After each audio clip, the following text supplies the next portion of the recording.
Dahil mayroon po ako pinangakuan na meron po kasi akong isang bata na hindi daw siya ililibre.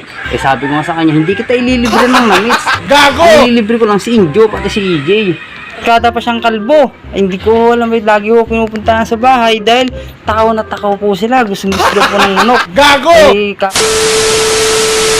Vic, sabihin ako sa'yo ngayon. Kasi mag-a-apply na ako ng trabaho ngayon. Pwede nga. Oo nga, mag-a-apply na ako.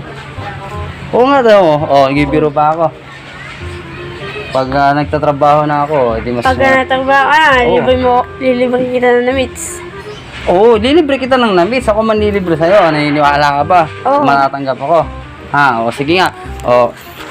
May interview kasi ako ngayon. Tapos, hawakan mo lang ito sa cellphone kung magsasalita lang ako. Sige. Okay. Hello po.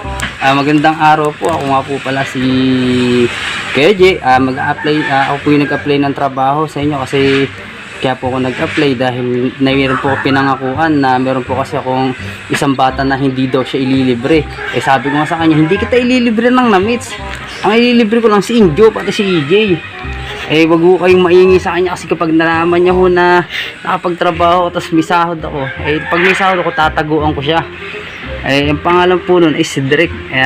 Gusto ko kapag nakapagtrabaho ako, hindi niya malalaman. At saka kapag nakapagtrabaho ako lang talaga yung magkakaroon ng pera. At saka lilibre ko lang yung dalawa, si Injo, pati si EJ. Gago! Huwag mo kayo maingay doon kasi matakaw po yun eh. Muli po, ako nga po pala si Kuya Jen, nag-a-apply ho ng trabaho.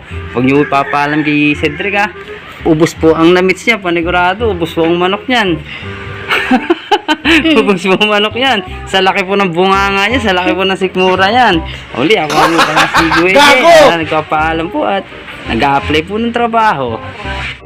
Nag-a-apply na kasi akong trabaho ngayon kapag nagtatrabaho, malaking bagay, di ba? Di pag may foods tayo. Diba? Di pag sumado ako, may foods tayo. Pwede nga. Oo nga, mag-a-apply na ako ng trabaho. Sa inyo to.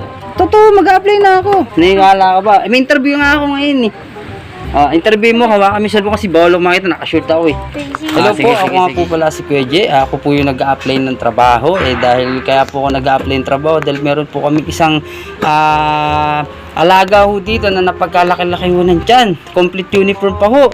Tapos may barkada pa siyang kalbo. Hindi ko alam, lagi ho pinupuntahan sa bahay dahil takaw na takaw po sila. Gusto po ng manok. Ay kakanan nila ng manok, lilipat na hutong mato. Tapos ang mastermind pa po nila si Dandan. Kakasama nyo kasi kay Dandan niya, kaya pa na kay Lamon. Sabi siya mag-iipos kay Dandan. Nabalaan ko na kayo, di ba? Kaya kaya hello po ma'am, pasensya na ho kayo kasi talagang kailangan ko kumain dahil itong mga bata na to napakalakas ho kumain. Kahit ultimo bahaw sa bahay namin talagang durog, lalo na ho kay Cedric. Kung wala akong kanin sa kanila, hindi sa amin. Paano na po ako?